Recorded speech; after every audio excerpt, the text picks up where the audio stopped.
Junior নিয়ে বেরোনোর পর নজর রাখতে হবে যে ওদের খিদে পেয়েছে কি না।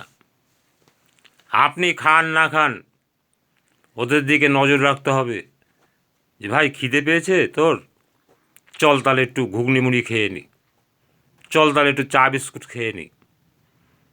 ওরা কিন্তু বলবে না, আর আপনিও আপনার পকেটে পয়সা ধরে আটকে রাখবেন না, একটু খরচ করতে হয়।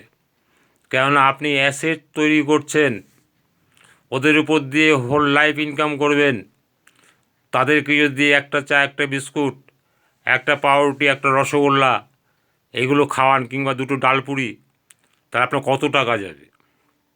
যে টাকা যাবে যদি সেই জুনিয়রটা দাঁড়ায়, আপনাকে সেই টাকার 5,000 গুণ ফেরত দেবে। তাহলে যখন খাওয়াবেন মন দিয়ে, হিংসা মনে রেখে খাওয়াবেন না। তাহলে সেই জুনিয়র সব বোঝে, জুনিয়ররা সব বোঝে। তাই ঠাকুর বলছেন, ঠাকুর অনুকূলচন্দ্র বলছেন যে ছেলে পেলে সামনে ঝগড়াঝাটি করো না, ছেলে পেলে সব বোঝে। আপনি মনে মনে ভাবছেন ও বাচ্চাও কিছু বোঝে না, সব বোঝে। তাই আপনার বুঝে চলতে হবে। জুনিয়রকে খাওয়াচ্ছেন, জুনিয়র যেন বুঝতে না পারে যে আপনি কিপটার মতো খাওয়াচ্ছেন। তার মানে ধরুন দুটো রসগোল্লা খেলো, 2 পিস পাউরুটি খেলো, বলেন না আর 1 পিস নিবি, তাহলে আমিও নেব।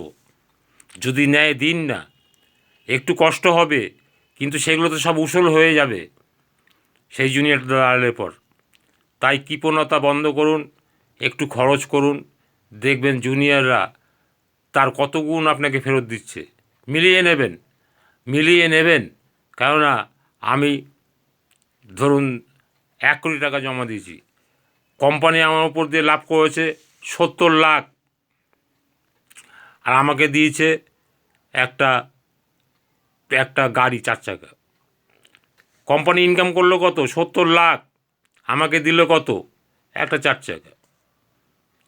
এ তো একটা সেশনে বললাম, বিভিন্ন সেশনে আমি 5 কোটি, 6 কোটি, 3 কোটি, 4 কোটি এইভাবে দিয়েছি। তাহলে কোম্পানিকে আমি কত লাভ দিয়েছি? সেগুলোকে আমি দিয়েছি, আমার জুনিয়ররা দিয়েছে, আমি করিয়ে নিয়েছি। তা জুনিয়ররা আমাকে তাহলে কত দিল? প্রচুর দিল, প্রচুর, যেটা কল্পনা করতে পারবেন না। তাই নাম হলো নেটওয়ার্ক, তাই নাম হলো চেন ব্যবসা। তাই আমি শেখাচ্ছি motivational business, motivation network training. আমি এইগুলো করাচ্ছি, কেননা এইগুলো না জানলে আপনি মানে দৃঢ় সংকল্প নিতে পারবেন না। এগুলো জানা একান্তই প্রয়োজন।